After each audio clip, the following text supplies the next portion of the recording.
የተጎዳው ማለት ነውና እኔ ሩታ ስታለቅስ እንዳያልፈልግም አብርሽ እንዲያለቅስም አንፈልግም ማለት ነው። እንወዳቸዋለን እና እነዚህ ጥንዳሞች አብረው ወልደው ከብደው የልጅ ልጅ አይተው እንዲኖሩ እንፈልጋለን ማለት ነው። ሩታዬም መቼም ቢሆን ዩቲዩብ አልተውም ብላለች።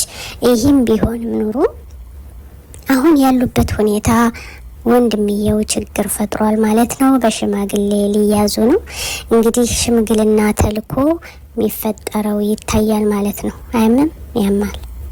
በጣም የሚያናድደው ከምር ስትሄድ ለነገሩ ስትሄድ እመጣለሁ ቃሌን አልበላም ብለሽ ነበር።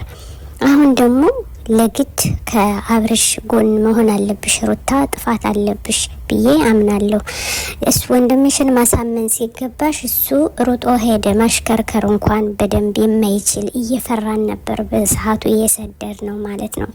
እንግዲህ ከቡታጅራ አዲስ አበባ ሸገሬ መግባት ከባድ ነው። ቁልቁለቱ በቃ ጭንቀቱ ምስነቱ እዚህ አድርሶታል አብርሽን ማለት ነው። የፈለገ ይሁን አብሬ ሞታለሁ ብሎ ወደ አዲስ አበባ ገብቶ ነበር። ግን አዲስ አበባ ቢገባም ችግሩን ሊፈጠር አልቻለም። እኔ ከወንድሜ ውጭ የሚሆን ነገር የለም ብላ እየየው እያለች ነው። እየየው ግን መቼ ነው የሚያልቀው? በእናታችሁ ፍቅር እንደዚህ ፍቅርን ማሸነፍ ሲገባን ፍቅርን ቶሎ ከፍቅረኛችን ጋር እንድንኖር መኖር እና ችግርን መፍታት ሲገባ እየሄድን በዛም ማልቀስ። አረ የሩታ ማልቀስማ እየበዛ ነው ደግሞ። እርድዛ አሁን ሰለቻችሁኝ። ምንድነው እንደዚህ ስትኖሩ በደንብ ሆናችሁ እንደተዋደዳችሁ መኖር ነው። አሁን ግን ችግሩ ሊፈታ ነው። ሽማግሌዎች ሂደዋል። እንግዲህ ሽማግሌዎች ምን እንደሚሉን ደግሞ መጨረሻ ላይ እናያለን ማለት ነው።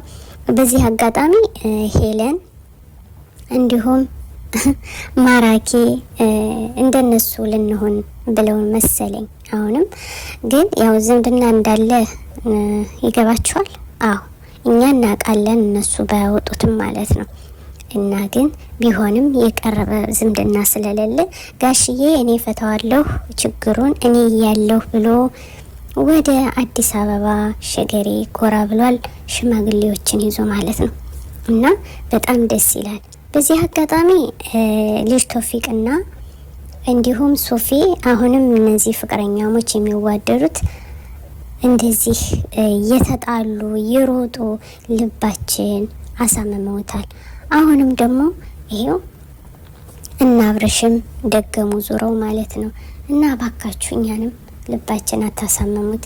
ሩታዬ ተመለሽልን የኔ ውድ፣ እንወድሻለን። ከምር ሳትለቁ የራሱ ቪዲዮ ሳትለቁ እንኳን ስትቀሩ በጣም ነው የምንጓጓው አይደለ? አዎ በጣም እሺ። ውድ የኢክራም ቤተሰቦች እንደወደዳችሁ ተስፋ አደርጋለሁ። ላይክ፣ ኮሜንት፣ ሼር እያረጋችሁ ቤተሰብ ይሁኑ። እንግዲህ የጋሽዬ ይቋጨዋልኝ ብለን ያሳምናል ብለን እናምናለን። እኛም በጉጉት እንጠብቃለን። ወዳችሁ ፈቅዳችሁ ስለምትመለከቱ በጣም አመሰግናለሁ። ቪዲዮ እንደተመቻችሁ ሼር፣ ላይክ እያረጋችሁ አበረታቱኝ።